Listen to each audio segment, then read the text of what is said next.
Namo tassa bhagavato arahato samma sambuddhassa.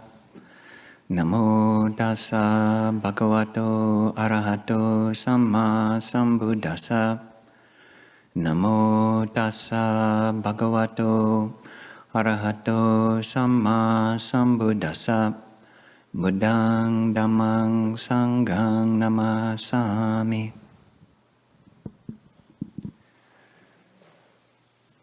So, I'd actually love it if we could chant that same chant one more time. I'm going to abbreviate it slightly for anybody who's thinking like, come on, dude, we just chanted that. At monasteries, we do so much chanting. This is nothing. And it's on page 57.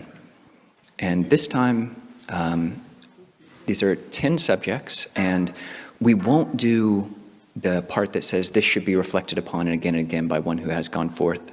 So basically, just what's inside of the inner, those inner quote marks. We will start with the bhikkhus. Okay, let's see if we can do this together.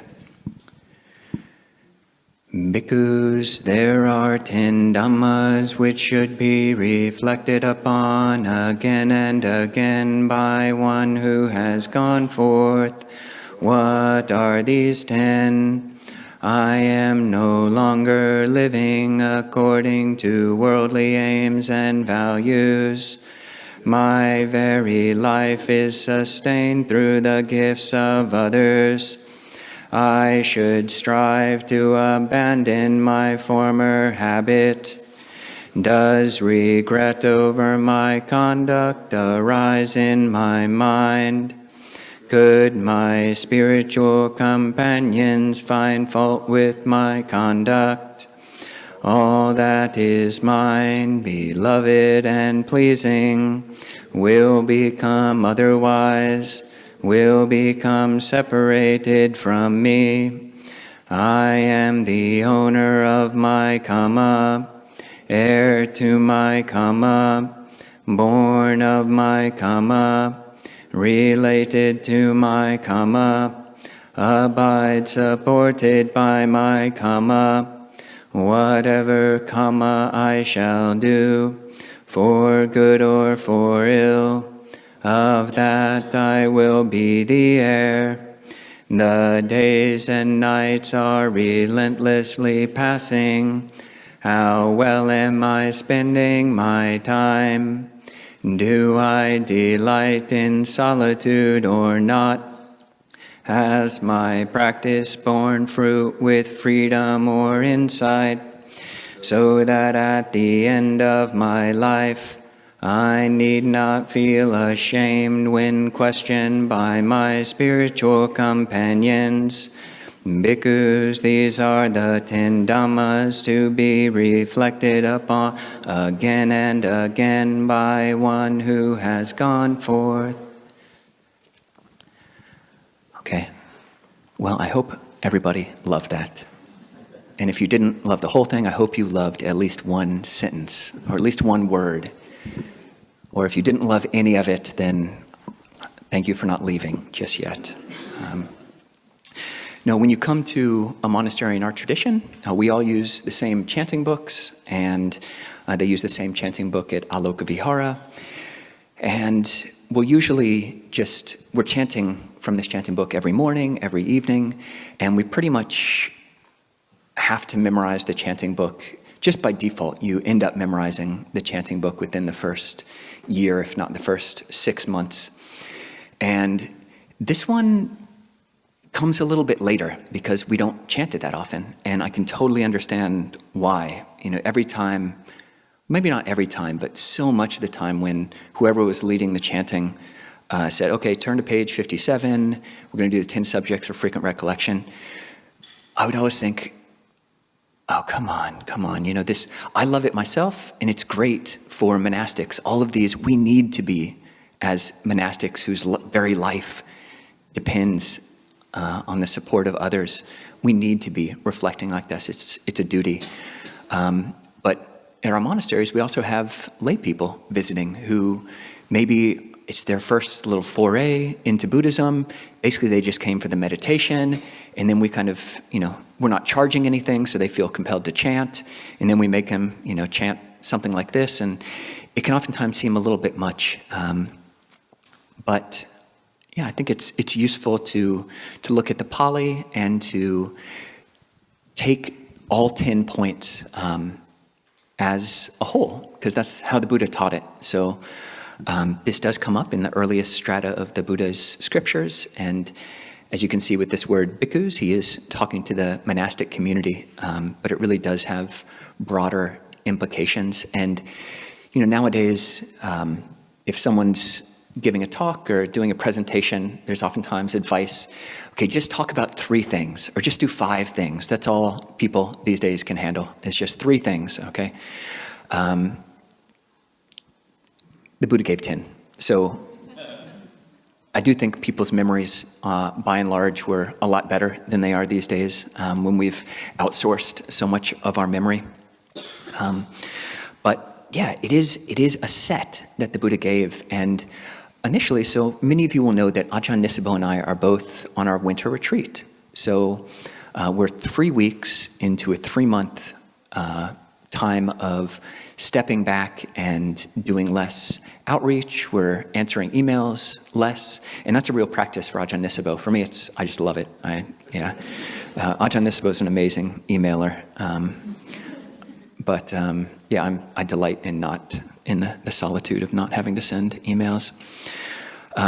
And as I was settling in this week, one thing that we're doing, some of you will know, is we're having 7 hours a day of online Zoom meditation. And you might ask yourself, what the heck is Zoom meditation?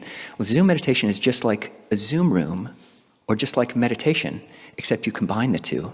So you come in, you open up, click the Zoom link, and you're there. And you can either have your camera on or have your camera off, and we'll have a group of 6 to 20 plus people sitting there quietly. And we have longer sessions. People are welcome to come for any period that you can. These days we're doing 3-hour session. We have a period from 4 to 7, a period from 10 to noon, and a period from 3:45 in the afternoon to 5:45. And there are people here, even I'm looking at some of them in particular, who come to many, if not all of those. And it's kind of a beautiful little community that we got going there. And we all sit in silence. It's like forced mute. Nobody can unmute, even if you wanted to, like scream or do whatever people do on Zoom usually. But yeah, forced mute. And then at the end of the session, unmute, ring a bell, and then people do one of these things, like greeting and thanking each other. And then there's this really sweet, super, smile and wave, and it is very reliable. One of the best parts of my days is just seeing other people delight in each other's company. So at the beginning of this week, I was really delighting in that. And I think I knew Ajahn Nisabo and we are taking turns doing these talks. I'll come in one week, he'll come in the next week. Sometimes we'll do doubles, but I think I knew that I would be coming in. So it was already very naturally this question, point number 9 in here, do I delight in solitude or not?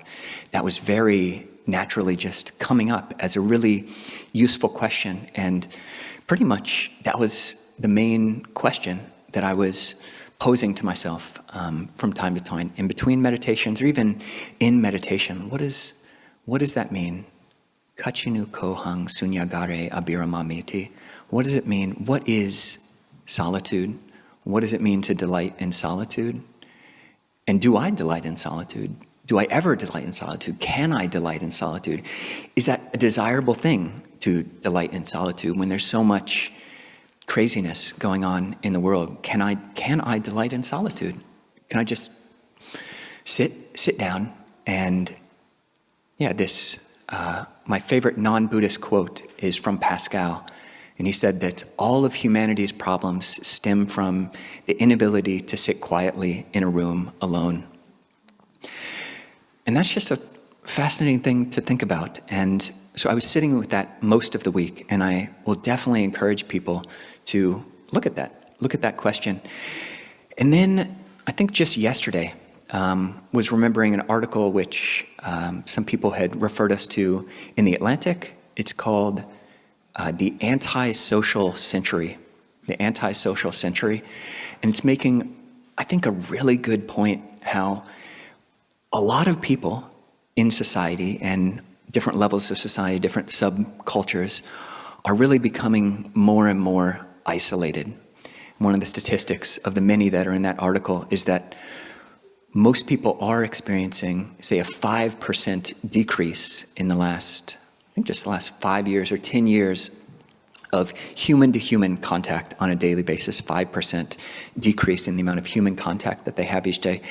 And that wouldn't necessarily have to be a bad thing, but that 5% decrease in human contact was going hand in hand with a 5% decrease in satisfaction or life rated well-being. And for me, as a monk for Ajahn Nisabo, we're monastics, we've been training in solitude, and do I delight in solitude or not? It's really a good question which has a very clear answer. Like, this is a skill, this is a meta skill which we need to learn. It's a skill which we need to learn as monastics and can teach. But it needs to be balanced. It really needs to be balanced. And I think a lot of people don't naturally delight in solitude. It's a lonely and isolating and isolated and depressing thing when we don't know how to delight in solitude and you just sit quietly in a room alone. And you can't just force a switch. Just asking yourself the question, do I delight in solitude or not, doesn't mean, you might think, oh yeah, that would be a good skill to be able to have, because you do need it. It's impossible. We will be alone. We will be alone for shorter or longer intentional or unintentional aspects or parts of our life. And it's a useful skill to be able to have, but we have to train in it. It's something that you have to train in. And this list of 10 is really beautiful because you'll notice 5 of them are statements and 5 of them are questions. Some of them are all about solitude, and many of them are all about community. Could my spiritual companions find fault with my conduct? My very life is sustained through the gifts of others. I am no longer living according to worldly aims and values, but I'm still in the world. We're all still in the world. So felt that rather than isolating that one principle, which is a really good question to ask ourselves, because society won't ask you to ask that question of yourselves unless they're trying to sell you meditation mats.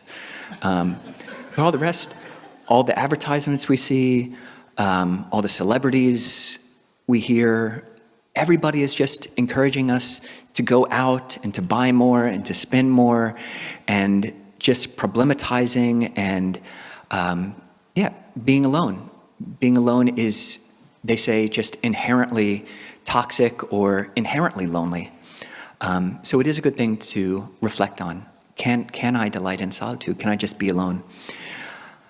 But these other ones are very balancing for that. So just thought to go through each of these. And in preparation for this, I printed out six of these, and I laminated them.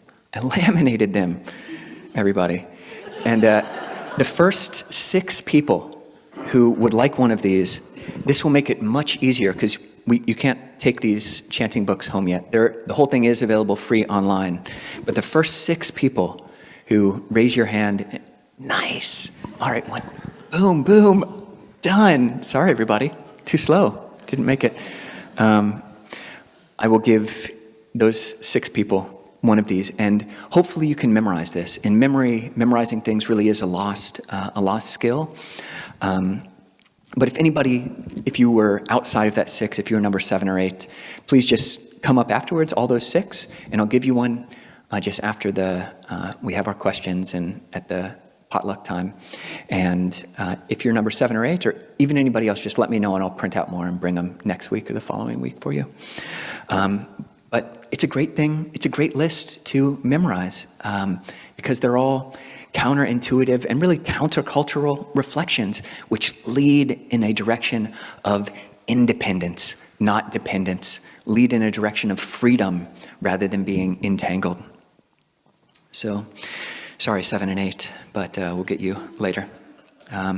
So what does this mean, to go forth? The Pali word is pabhajita, and it technically means one who has become a novice. The ceremony for novice ordination, both for bhikkhus and bhikkhunis, is pabhaja, literally the going forth. But I think hopefully all of you, without that much deep thinking, can see that all of us are here because we are moving away from something, whether that's bad habits that we want to give up, or dependencies that we have, addictions that we have. We do have these things that we want to go forth from, and hopefully we do have something that we're going forth towards, even if that going forth towards is in this exact moment, even if what we're going towards is right here, right now. And that's really important. That's incredibly important. The going forth doesn't have to be going forth towards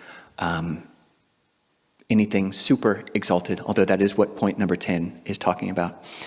But yeah, really tapping into whatever it was before we started meditating, what it was that you looked in and said you wanted to go forth from, and what you want to go forth to, and really keep that in mind, and not just during this meditation, but really in any of your meditations. And this is a good skill to be able to start with a meditation is, why am I here? What am I coming from? What am I going towards? So these are reflections, pachavekana. And these aren't necessarily things to think about. Cogitation, ratiocination, all this thought process, it is a very mental thing. And anybody here who thinks for a living, you feel it up in your head. Your forehead starts to just collapse in on itself, and you get a headache because you're just thinking so much. And this word, pachavekana, really points to what we're doing here. The root is ik, which means to look, and those two prefixes, pati, ava. Pati is to come back, and ava is to come down. So this is a looking where we come back, we're less vectored outwards, we're less leaning into our future, our planning, our obsessing. We're not bending forward into our fascinations, but we're coming back, pati, ava, and coming down into a heart space. So this is a looking and examining from a heart space. So that's hopefully what we were practicing when we were doing that meditation. The first one is, I am no longer living according to worldly aims and values. Vevaniyamhi aju pagatoti. So the literal translation is, I have come to a state of castelessness. I'm no longer in a varna. So at the time of the Buddha, very radical teacher. He admitted anyone into the order of monks and nuns who, from any caste whatsoever. And in America, we don't usually think in terms of caste, but we do. There are ways that we, literally varna or vana means coloring, the coloring. There are different ways that we take on our team's colors, whether that's red or blue or whatever color, I'm sorry, I don't know who's in the Super Bowl. It is happening tomorrow, yeah. Whatever colors those are, can you come to a state of colorlessness in that regard? And I am no longer living according to worldly aims and values. And it's a nice translation because that's what this is pointing to. And I think all of us in here, that's not difficult to tap into as well. We're here, this is a rather countercultural place, gathering space. The cultural values of just consume. That's not what we're doing when we come together. Our different values, stated or unstated, implicit or explicit that society has for us, imputes upon us and expects of us, that our families have of us, our employers have of us. We're trying, at least in our hearts, to move outside of that, or at least to have a space that's no longer living according to worldly aims and values. The second is, my very life is sustained through the gifts of others. Parapatibaddha me jivikati. Literally it means, baddha, my life is bound up. My life is bound up with others. And a really great time for you to remember to reflect on this is when you're eating. This is instantiated in the mealtime chants of many monasteries, is that you reflect, this offering or this food upon my table is the fruit of work and care. So many hands and so much labor and probably so much fuel and so many hands have come together to get this food that I'm eating, that I'm living off of, into my body. And just reflecting that I've come to a place of dependency, this interdependency, this interbeing. So my very life is sustained through the gifts of others, or my life is bound up with others. And that's really important to remember. And it's a very good counterbalance to the type of isolation which is depressing, the type of isolation which leads to that 5% decrease in your own well-being, when you just think, I've done my job, I've spent my 8 hours or whatever it is doing the work for the man or whoever it is, and this is my time, get out. Just close the door, and just the collapse, the tuning into and zoning out that you do with your phones, your devices, your screens. From that same article, the antisocial century, something like majority of Americans spend 17 hours a week in front of their TVs, and something like, just the statistics are just, it's depressing just to hear the statistics. All the more if you're actually living inside of your black mirror. So recognizing that our lives are bound up with other people, that's really important. The next one is, I should strive to abandon my former habits. And hopefully, we can all see clearly what those are. Literally, for a monastic, the reflection is, my conduct or my behavior should be otherwise. There is a deportment for monastics, for monks and nuns, which is different. Like, we've got 70 rules. We got 227 main rules and just tons and tons of other rules. But 75 of them are all about just deportment. Table manners, we got 30 table manner rules. We got 30 rules just about how to be, in society, how to sit, how to stand, etc. So we're training in that, but what are the bad habits that each of us are trying to live out of and train away from? The fourth reflection is, does regret over my conduct, literally my sila. So sila means morality. Hopefully people know the 5 precepts. We take them every once a month on the first Saturday. That's, I undertake the precept to refrain from taking the life of any living creature, from taking that which is not given, from sexual misconduct, from false and harmful speech, from using intoxicants. And that's a really good base of harmlessness. You're giving a great gift of harmlessness to the whole world when you keep those precepts. And we do this as monastics.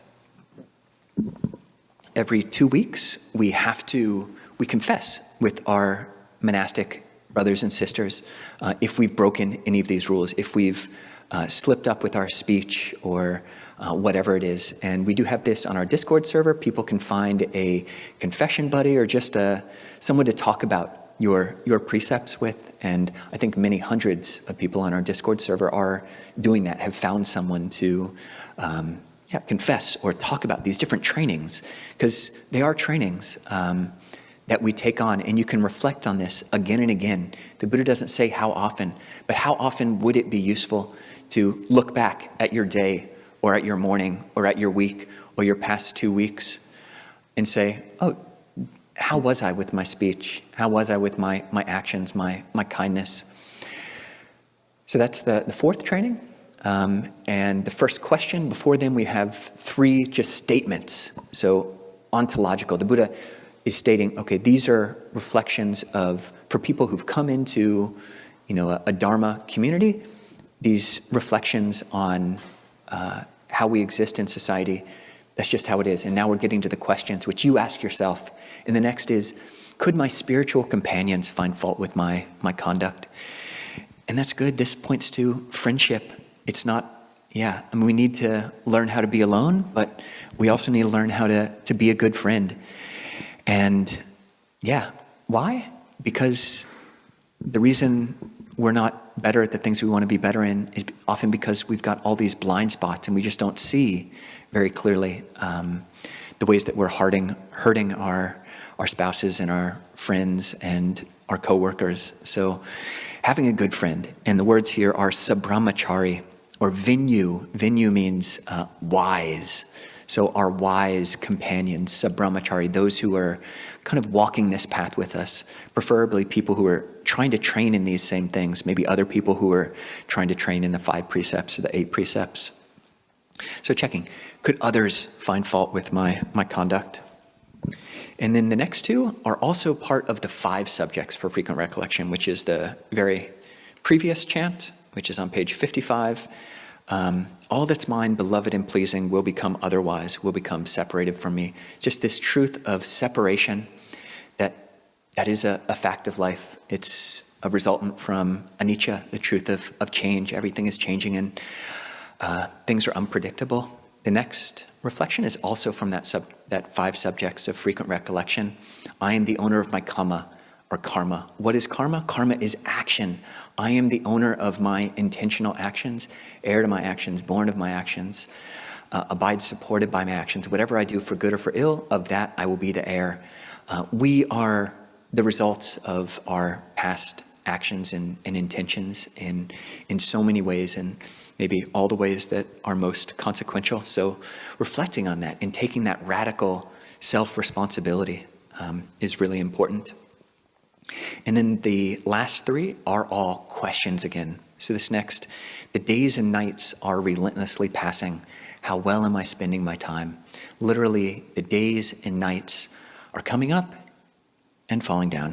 The sun is coming up and then it goes down. And then it happens again and again. And especially you watch that on time lapse, that is fast. And you look back, life just goes really quickly, and it seems to go even more quickly the older you get. And the days and nights are relentlessly passing. We're still alive, so there's still things that we can do with that. And reflecting, what does that mean? What are the implications of that? If we took our mortality seriously, how well are we spending our time?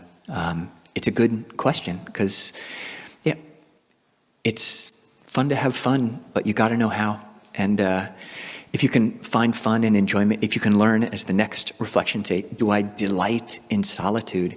If you can learn to take delight in solitude, if you can learn to feed off of these different aspects of the well-being cascade, if you can learn how to really enjoy being someone who wants to be generous, somebody who wants to be virtuous, someone who's trustworthy and harmless and trying to be wise and trying to have a still mind, or at least a mind that can become still.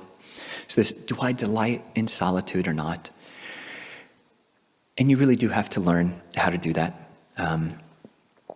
And part of it really is just putting in the time, and would definitely invite all of you, hopefully, come, even if you can only come for 5 minutes to our Zoom meditations, then come to those. It's a great forcing function to have these accountability buddies. And you could come just 5 minutes, you could come 2 minutes before the end of the period, and then you would at least see the beautiful smiles and just the waves, and you would just get that much kind of good well-wishing in your day. Do I delight in solitude or not?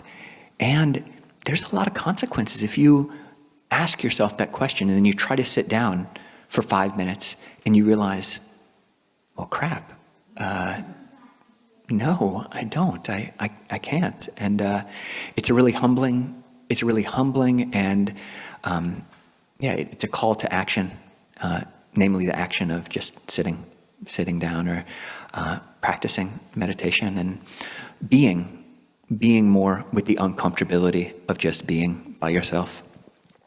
And that last reflection is also really important. Has my practice borne fruit with freedom or insight so that at the end of my life, I need not feel ashamed when questioned by my spiritual companions? And the word shame there is, maybe people don't like it. For monastics, this is good for us. We do have a clear goal in our life. Our clear goal in the present moment is to fully participate in the present moment. And our goal for this life, or however long it takes, is to realize, the English is freedom or insight, but the Pali is uttari manusa dhamma, alamarianyana dasana viseso. So a truly noble knowledge and vision, which is uttari manusa, which is transcendent. So it's talking about, in Theravada Buddhism, we do have this belief that in stream entry, non-return, once return, arhatship, we do believe that it is possible for a human mind to train itself to fully transcend greed, anger, and delusion. That's a belief. It's a belief. And you have to come down on that. You're either operating from a perception, that just seems impossible. And every psychologist says it's impossible. You just have to learn how to be with your greed, anger, and delusion. You can't really transcend it. Or you could test the hypothesis that the Buddha says that it is possible, that he himself did it, and that all the arhats through the ages, all the noble Sangha members, have also put an end to greed, anger, and delusion. And that doesn't mean we don't want to think pink or pretend like our emotions that are really there aren't there. But is it possible to transcend greed, anger, and delusion? And have I done that? Have I done that? And you don't want to do this in a way. This is each of these questions, each of these reflections has to be done skillfully. Each question, each reflection is a skill in itself, because you can do this. You can, there's a way you could just browbeat yourself with each of these, like, I don't delight in solitude, therefore I'm worthless, and I just need to force myself into it. And with all of these, we want to stay within our zone of proximal development. That is our learning zone, where we're a little bit out of our comfort zone. Like if you're used to just sitting 5 minutes a day, if you were to try to sit for 3 hours, that's going to be a bit much. But if you're used to sitting 5 minutes a day, try for 10 minutes or try for 7 minutes. If you don't do that, then you don't know how much you could delight in solitude and what that really could mean. The Buddha talks about the bliss of seclusion.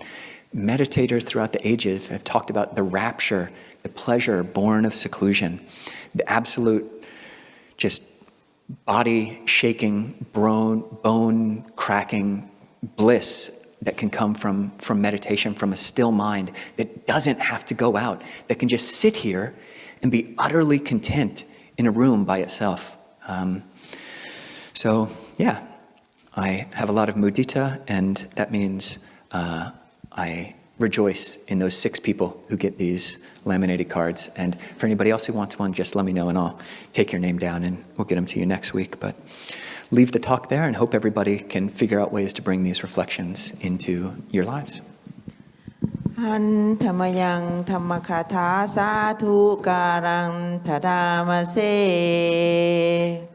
Sadhu Sadhu Sadhu Anumodhami. Okay, so we can take questions, or people wanted to share thoughts, and also people on Zoom, if you wanted to raise your little cartoon hand, then you could do that as well. Sid, please.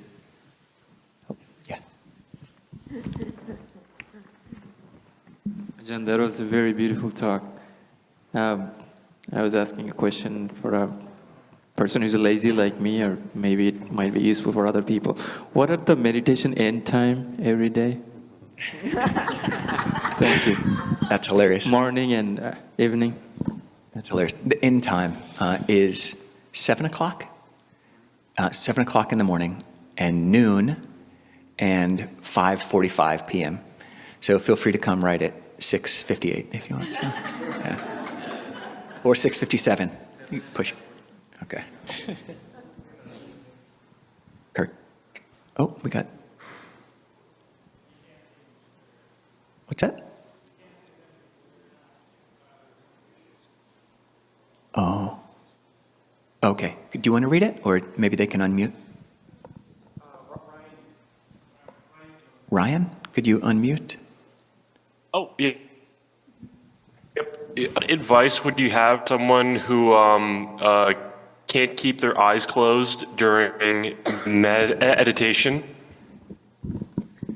Yeah, it's a great question. Keep your eyes open. Yeah, there's definitely a place for that, and realizing which one of those is more helpful when it's helpful. I would encourage everybody to learn how to meditate both with your eyes closed and with your eyes open. Both are really useful skills at different times. If you're falling asleep, then opening your eyes is a very easy way to just make sure you're not falling asleep. And would just like to apologize to all the Zoom people. I mean, 7 hours a day, especially for me, the noon period time is just like, that's my like frumpiest. And so I open my eyes, and I'm sure there are times when I'm just looking like super sleepy and creepy on there just. So thank you all for your patience with that. But yeah, keep your eyes open, and if you can, the way they do it in Zen circles is oftentimes to look down maybe a meter or a meter and a half in front of you. For me, I find actually looking just straight ahead, exactly at eye level or above, is useful. And you can do the exact same thing. You can pay attention to every single breath with your eyes open or with your eyes closed. And if the mind is very bright and awake and alert, then you can experiment with eyes closed. Is that helpful, Ryan? Yep, that is helpful. Thank you. Great. Oh, please. Hi, Sophia. I appreciated that you were unpacking that solitude is like within the context of connectedness. And so, yeah, I think sometimes when I read the English translations, it's through the, maybe that isolation-based lens. And so, it's not asking you to be comfortable, isolated, and disconnected. It's saying, how do you enjoy pulling back and creating kind of a cognitive space for yourself and your own being? Is that kind of the solitude that we're talking about here? Perfect. Oh, great. Yeah. Well, wonderful. And then just the other phrase, all that is mine, beloved and pleasing, will become otherwise. I know that's like the core of the Noble Truths, but that is not the one that I'm good with yet. So any thoughts there? Thank you. Yeah, I think with all of those, my father had stage 4 metastatic stomach cancer, and I went and spent some period of time with him and was kind of touching him. Would this reflection on death or separation, these 5 subjects, be something that might actually inspire him? And it was definitely the wrong medicine. Like, it was a very depressing and not helpful for him to reflect on his own mortality at that point. So, okay, touch that, and it's too much. But I'd say if you can see that it's the heart of the Four Noble Truths, that there is separation and there is dukkha, because that's really what it's pointing to, our own attachment to different things, our own entangledness with things. Touching into that as much as you can, and really maybe positively framing it like, all that's mine, beloved and pleasing, will become otherwise. And there is a well-being that is unentangled, that can be unentangled. There's a well-being that doesn't have to be shaken by that. And really, hopefully, all of us have tasted that to some degree, and really remembering that all that I love, all that's mine, beloved and pleasing, will become otherwise. And I'm really my best version when I'm not fixated and stuck and attached. And and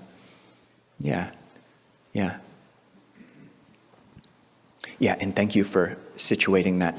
The best place to practice seclusion is in community. pretty much it's like 1 in 200 people, like a lot of people do come up to Ajahn Nisabo and I and say that, oh, they're really inspired by a monastic life or a renunciate life or some kind of meditation life. Like, what would we recommend? Should they go off and be a hermit? And extremely rarely do we say, oh yeah, just go off, sell all your stuff and then just go live in a shack. We're not, it is a meta skill with many sub-skills in it, how to delight in solitude. And you learn how to do it in community. When you have someone like a wise teacher, I feel extremely grateful for Ajahn Pasano's example.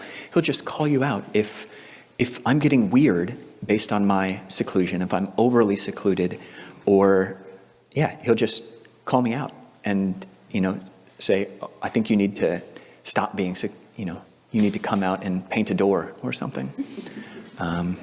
Thank you for highlighting that. Very good point.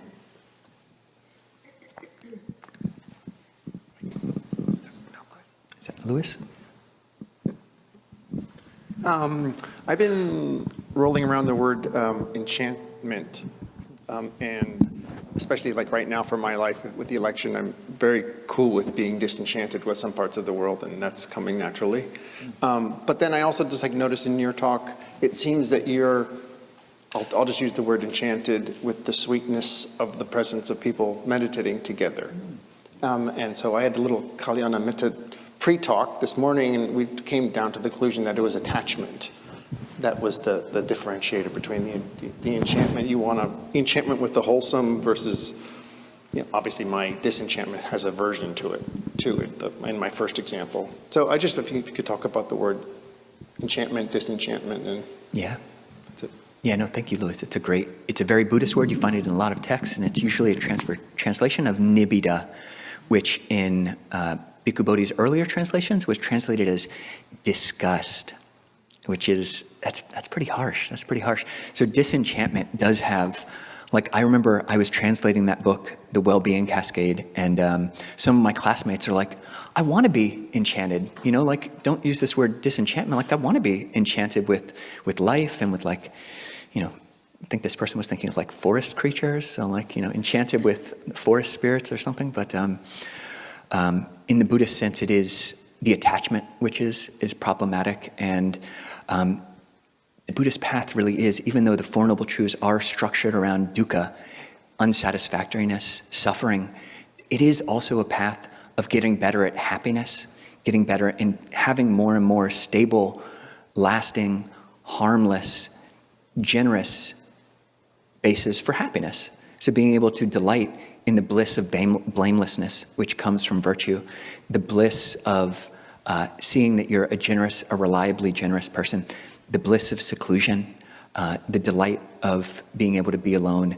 And we do need to be both learning how to tap into that bliss and to not be enthralled by it, to not be attached to it. Because especially when you first start training in samadhi, and maybe even for quite a while as you're training in concentration, it's not reliable.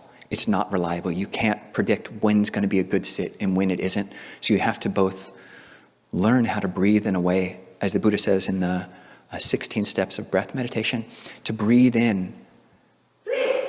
I will breathe in long, joyfully, or I will breathe in long, breathing in happiness. So training in joy and happiness. But you can't be attached to that because it'll flip in your next sit, maybe. Yeah.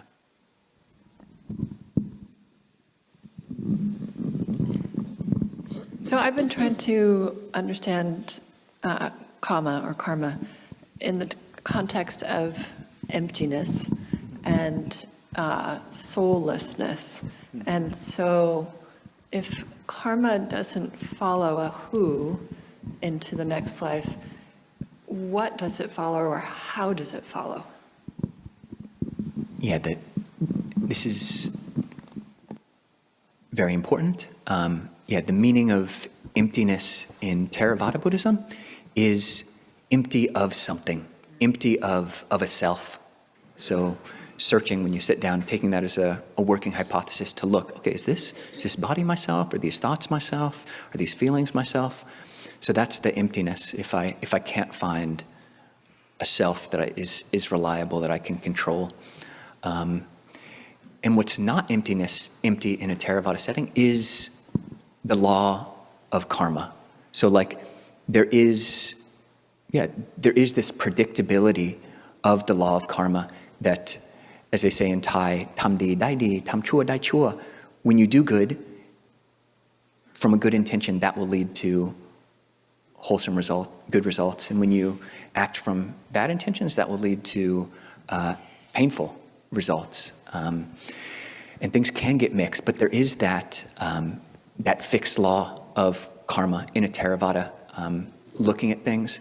But then it's also unpredictable. The Buddha says there are 4 things which you can't think the end to. You can't think or know the end to the world. You can't think or know the end of karma. You can't know the range of samadhi. You can't know the range of a Buddha. And that one, I can't know all of the implications of karma. So I think that's when it's good to be able to tap into that perception of emptiness. Like whatever way, this is another very useful phrase, whatever way you conceive it, the truth is ever other than that. Whatever way I conceive, the truth is ever other than that. And that's very helpful with karma, because it's not like tit for tat, like I poke somebody in the eye and then 2 days later I get poked in the eye. I might never get poked in the eye. But yeah, so relating to emptiness, I think I do find that these 2 different reflections, reflecting on the perception of emptiness, when that's helpful, and in the sphere within which it's helpful, and then reflecting on the truth of karma. I'm the owner of my karma, heir to my karma, heir to my karma. I'm the owner of my tensions. Whatever I do for good or for ill, of that I'll be the heir. And at the same time, this truth of not self, there is emptiness there, and I can't have complete control. So, yeah, and the Heart Sutra is a lot more radical. And if reciting the Heart Sutra, as you and many other people do, I have, if that's helpful, if that helps you come back to this perception that is not leaning into the future, leaning back into the past, if it helps you bring to a place of stable equanimity in the present moment, because most things are empty, then staying with that gate, paragate, parasamgate. Yeah, staying with that gone, it's all gone. Yeah. I'll say, in the spirit of inclusion and community building, we'd love to hear from those of you who don't speak regularly too. So, how's that? Thanks. Nice. Very true. And I'm the holder of the mic and a professor, so I got to say that. There we go. Thank you so much. When you asked us to think about like what we're coming from when we come here, the first fully formed thought I had was, I'm coming from the psychosis brought upon by the conditions of a modern Western society. And that's honestly, like, I've been coming here for, over a year now. And I do feel that every Saturday I come here, that I get closer to a more peaceful state of mind. So I just wanted to thank you for that. Sadhu, that's really beautiful. Thank you. Thank you. Soleil? Bring a mic.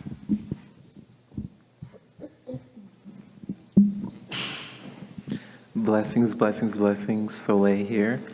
2 reflections I had from the talk earlier was that when it was mentioned about the heart or the lungs, hugging and massaging the heart, it reminded me of something someone told me once, that the heart is like a hammock and it kind of swings like a tree.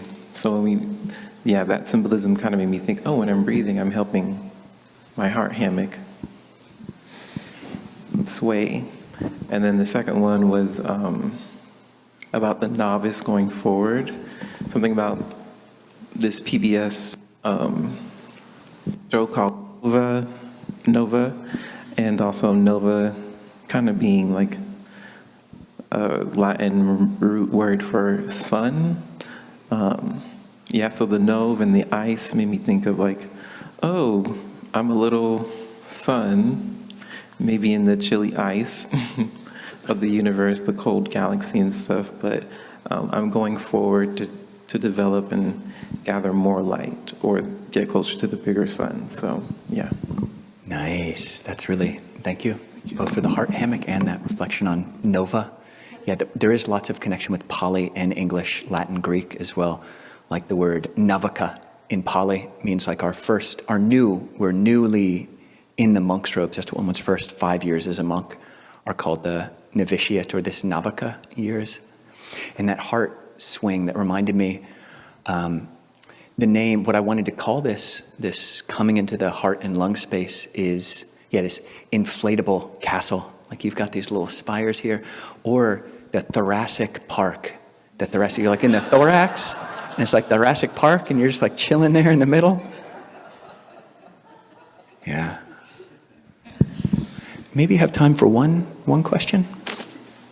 One more? And if not, that's okay too. Kirk. For why do I come here? I guess it's a good reset for the week, and just spending time with good people and the monks who are practicing well really inspires me. So yeah, thank you guys. 3 sadhus. Sadhu, sadhu, sadhu. Yeah, beautiful, wonderful.